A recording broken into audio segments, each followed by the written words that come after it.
you want to read a web novel, but you are in need of the opinion of one dumb YouTuber with an overinflated sense of his own importance, then you, my friend, have come to the right place.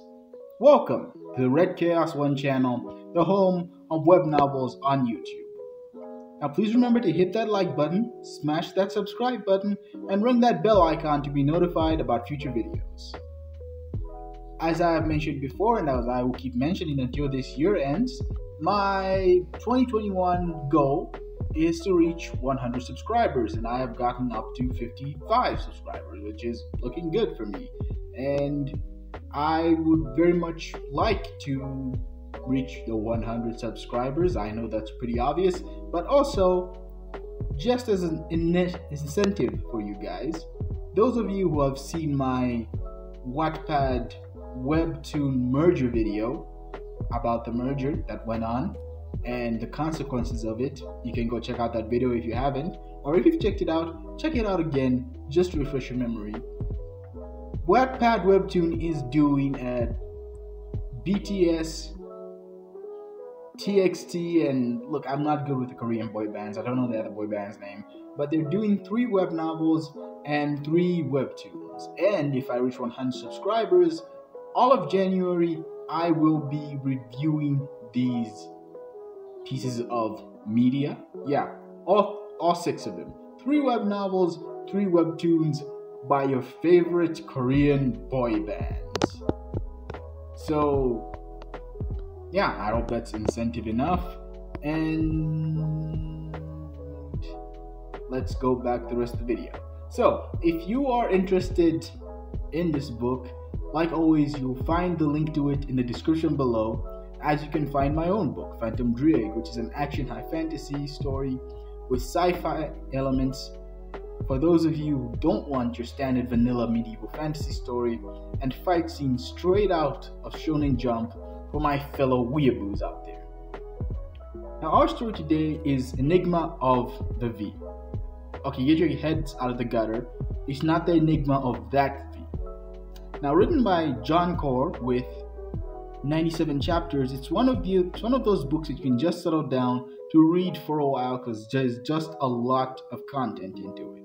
But before you read it, you need my divine Chad wisdom to guide you.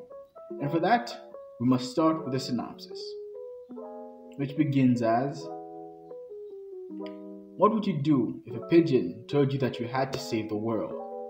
This is what happened to Legend, a 10-year-old kid that was originally a 17-year-old named Jonas. Now he's in another dimension called Arcana, and after accepting his new reality, he's become a wannabe adventurer. After meeting new friends along the way, they uncover an evil conspiracy to open dimensional doorways, allowing something unholy into Arcana. Will Legend and his new friends be able to stop those that long to see the world burn? So, now you're expecting me to go into the usual dumb ranting about the importance of a good synopsis, and I will not disappoint. So reading from this synopsis, you can see that it hits my lofty goals for a synopsis. It has to be good and well written for one, and must strike a balance between not being too vague to not interest people, and not having too much that it will be cluttered and push people away, but it must strike the right balance of being vague enough to interest and hook people, but being enough that it can still hook people's attention. So yes, this story is an isekai, but it's not your typical nerd gets killed by motor vehicle or knife stabbing and is taken off to a rip-off Dragon Quest world with game mechanics that only exist to allow the hero to one-shot all opposition because power fantasy. This is a story about a boy and his talking pigeon getting transported into another world, not through death, but through some mysterious means. So I repeat, not your typical story. So writing-wise, this story is well written. Yes, I know we're hitting another one of Red Chaos One video tropes, waxing poetically about grammar and how a book gets a point because editing a web novel is hard and it's worthy of praise. So not to waste your time, I will simply imply that this book is well written and not a grammatical mess that can give every English teacher a heart attack like this script.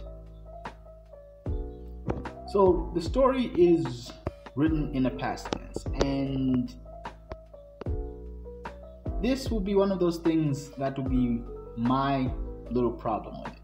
Not mine, but it will be the problem that most people have with it. See, it's written in the present tense style instead of past tense style that is usually used in writing. That is unique to say the least, and some people will have an issue from this, and some will like this book regardless of it. I will admit that I was a bit weirded out because I'm so used to the past tense style of writing that at some points when I was reading it, it was jarring because my brain is wired to think of these things being written a different way, but it didn't bother my reading too much. But some people it might, so this is just a heads up for you. I wouldn't, and also there were some times where the story uses some past tenses, and it's not when characters are talking, but rather in the author's explanation, the narrative explanation stuff when the characters aren't talking, use some past tenses, and it was kind of jarring, but it was rare, so maybe the author should look to that and clear up and make it present tense all the way, because that kind of tonal whiplash really slaps you in the face. Anyway, this story as a whole, in terms of its writing structure, is really unconventional. Again, some people might not like the present tense writing style and the script-like dialogue style. Others might. You can see in this video, I'm showing you examples of the writing style. You can just pause if you're watching from your phone or from your laptop or anything. You can just pause and you can see. So you can make up your mind from there. I didn't have that much of a problem with it. So maybe you might not, maybe you might. We all have different tastes. Anyway,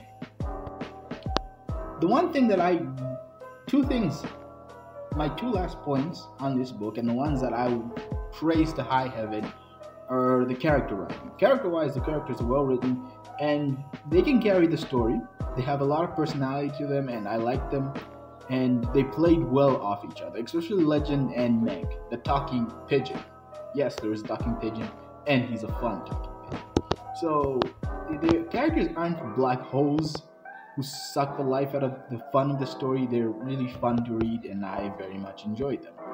And also, this story I would very much recommend it to hardcore fantasy fans, because it honestly feels like reading a D&D story run.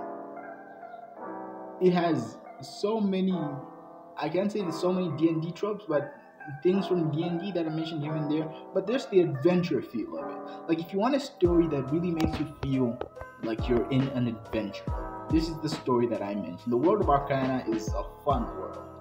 In a lot of stories, adventures are kind of boring, but in this one they're handled pretty decently. So yeah, that I would praise it for. And yeah, those are the two things that I'll praise it for. Character-wise, the writing is pretty decent, the grammar, and just as a fantasy story, it really, really hits the nail on the table. Anyway, this has been what I've had to say about Enigma of the Week. And like I always say at the end of the video, if you want to see the book, link to it in the description below. You can go check it out, make your own decision, and then you can come back and discuss it on my Discord. Yes, I have a Discord that I will keep shilling out until all of you join. Why aren't you in my Discord? Okay, you don't have to be forced to join my Discord. But you can go on my Discord, we can talk about it. My Discord, we handle web novel content. We can talk about your books, my videos. You can even give me ideas on what you want me to talk about in the next videos. And I just like to, form a community with you guys, to hear your voices, to hear what you have to say. And yeah, you can also find the link to my Discord in the description below. And this has been Red Chaos 1, signing off.